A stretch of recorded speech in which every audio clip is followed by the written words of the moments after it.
Happiness का दूसरा नाम है सेटिस्फैक्शन, लेकिन ज्यादातर लोगों के लिए ये टेम्पररी रहता है। ये एक जगह पर टिकता ही नहीं। कुछ समय के लिए लगता है हाँ भाई बहुत मजा आ रहा है, लेकिन बाद में फिर सब नॉर्मल पहले की तरह। अच्छा, जिस चीज को पाने के लिए हम पागल होते हैं उस वक्त ये लगता है बस ये मिल जाए या ये हो जाए फिर सब कंप्लीट हो जाएगा, सब कुछ कंप्लीट हो जाएगा, फिर कुछ नहीं चाहिए, फिर किसी चीज की जरूरत नहीं होगी, फिर जिंदगी तो मौजा ही मौजा हो जाएगी। लेकिन जब वो चीज हमें मिल जाती है, एक दो दिन तो ठीक लगता है, महसूस होता है हाँ भाई आई हैव डन इट।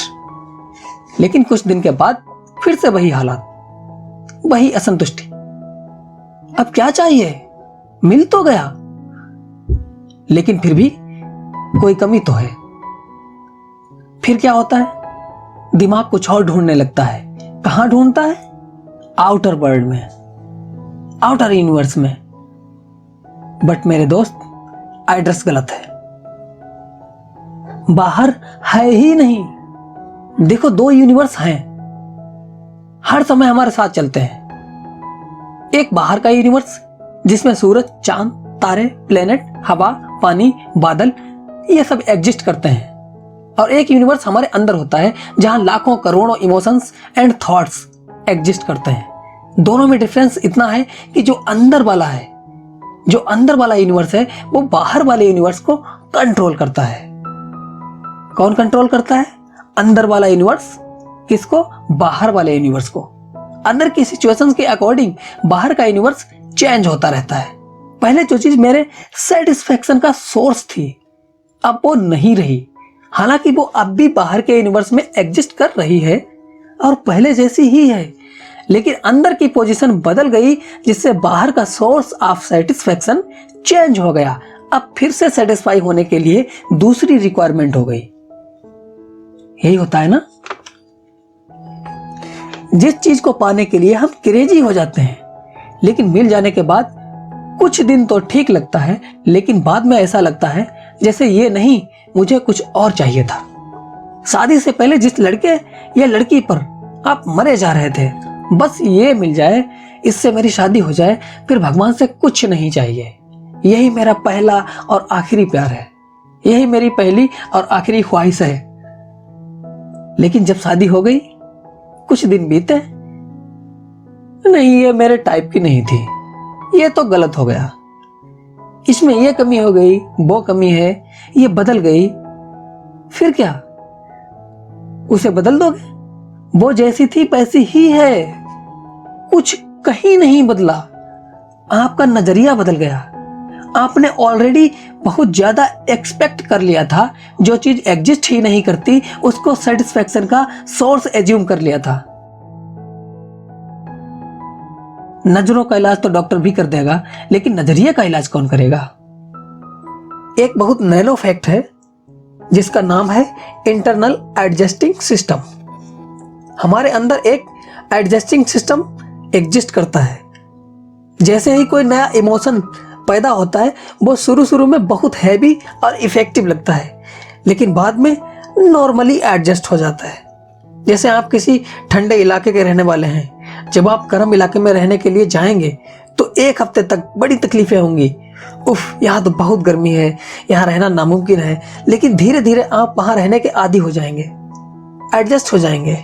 इसी तरह आप महलों में रहने वाले हैं, आपको किसी झोपड़पट्टी में डाल दिया जाए तो 2-3 महीने बहुत तकलीफ होगी, बट बाद में उसमें भी एडजस्ट हो जाएंगे। इसी तरह अगर आप झोपड़पट्टी में रहने वाले हैं, अगर आपको अच्छे से बंगला में शिफ्ट कर दिया जाए, 1-2 महीने आपको लगेगा कि जन्नत में आ गए, सारा एक्साइटमेंट खत्म हो जाएगा। जब आप स्कूल में होते हैं तो सपना देखते हैं कि जब कॉलेज में जाऊंगा तो लाइफ बदल जाएगी, फन होगा, फ्रेंड्स होंगे, बट वहां पहुंचने के बाद everything will be same as old. Internal adjusting system का एक सर्किल होता है, उसके अंदर जो भी है वही परमानेंट है। उसके बाहर से कुछ भी आता है, कुछ समय के बाद वो नॉर्मल हो जाता है। अब बात करते हैं सेटिस्फैक्शन की। इसको हम उस सर्किल से बाहर रखते हैं। याद रखें, उस सर्किल के बाहर की हर चीज टेम्पररी है। सिर्फ सर्कल के अंदर की चीजें ही परमानेंट है। तो हमेशा सेटिस्फाई रहने के लिए हमें सेटिस्फैक्शन को इस सर्कल के अंदर लाना है। कैसे लाना है? जो सर्कल में है उन चीजों से सेटिस्फाई होने की आदतें डालें।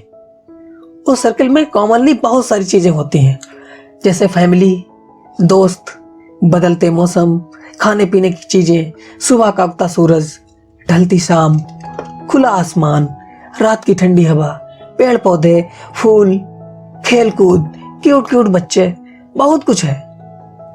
सोचिए ऐसी बहुत चीजें आपके पास हैं जो बहुत लोगों के पास नहीं है। सुबह से लेकर शाम तक ऐसे इतने मोमेंट आएंगे जिनमें आप इतनी खुशियां बटोर सकते हैं कि जितनी वो लोग भी नहीं जिनके पास बहुत सारे आर्टिफिशियल सोर्सेस हैं। सेटिस्फाई होने के लिए हम डिमांड स्पेसिफाई कर लेते हैं, और डिमांड भी उन चीजों की जो एडजस्टिंग सर्किल से बाहर है। इसलिए सेटिस्फैक्शन भी सर्किल से बाहर चला जाता है, फिर वो परमानेंट नहीं होता। अब एक बात और ध्यान देने वाली है कि अगर हम ऑलरेडी अपनी सिचुएशन से सेटिस्फाई हो जाएं तो काम क्यों करेंगे? हमें अब कुछ चाहिए ही नहीं, काम की क्या जरूरत है? देखिए, काम करना भी उस सर्किल के अंदर की चीज है। काम कोई मजबूरी नहीं है कि ये चीज चाहिए इसलिए करना है। काम भी आपका सेटिस्फाई होने का सोर्स है। काम एक प्रॉपर्टी है, ना कि मजबूरी।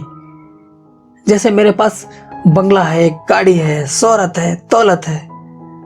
तेरे पास क्या है? मेरे पास करने के लिए काम है।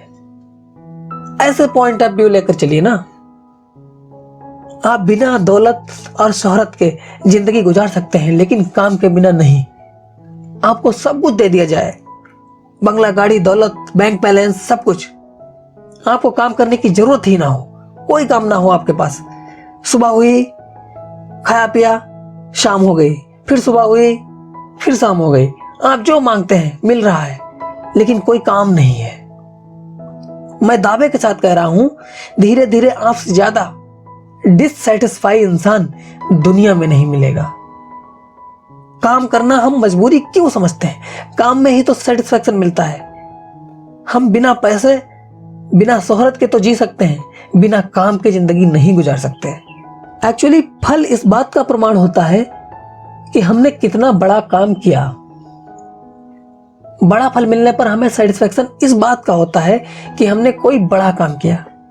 अच्छा, आप बिल्कुल पढ़ाई ना करें, घूमते रहें पूरा साल, लेकिन किसी तरह धोखे से, चीटिंग से रिजल्ट में आपको फर्स्ट रैंक मिल जाए, क्या आपको बहुत सेटिस्फैक्शन मिलेगा जो एक हार्ड वर्क स्टडी करके रैंक लाने वाले को मिलेगा? सेटिस्फैक्शन काम को करने से मिलेगा, काम को करके कुछ पाने से नहीं। सुबह को उठें, सबसे पहले ताजी हवा और लाल उगते सूरज का सेटिस्फैक्शन, फिर फैमिली से मिलने और बातें करने का और टाइम देने का सेटिस्फैक्शन, फिर नेचर ने जो डिलीशियस फूड दिया है उसका सेटिस्फैक्शन, और उसके बाद सबसे बड़ा सेटिस्फैक्शन कि मुझे भगवान ने करने के लिए काम दिया है, काम करने का मौका दिया है। ऑफिस जाऊंगा, दिल भर के काम करूंगा, नए नए तरीके आजमाऊंगा, कुछ करके दिखाऊंगा, निडर और उत्साह के साथ कुछ नए तरीके आजमाऊंगा, काम को आगे बढ़ाऊंगा। अब यहां पर कोई डर नहीं होगा जो नॉर्मली सबको होता है कि कुछ गलत ना हो जाए, बॉस को इम्प्रेस नहीं किया तो प्रमोशन नहीं होगा या डिमोशन ना हो जाए। ये डर क्यों नहीं होगा? क्योंकि आपने कुछ पाने का टारगेट नहीं बनाया, आपने वो चीज नहीं बनाई जिसको खोने का डर हो। आपके पास सेटिस्फाई होने के लिए सब कुछ है। आपका सेटिस्फैक्शन काम में है, और आपको काम करने से कोई नहीं रोक सकता। आप अपना काम कहीं भी किसी भी तरीके से कर सकते हैं। अब आप निडर, हैप्पी और सेटिस्फाई लाइफ में इंटर कर जाएंगे। एक बात हमेशा याद रखें, satisfaction is the part of internal universe. Satisfy होना रिएक्शन नहीं, एक्शन है, क्योंकि रिएक्शन को पहले एक्शन की जरूरत पड़ती है। सेटिस्फैक्शन का सही एड्रेस पकड़िए, ये अंदर है, बाहर नहीं।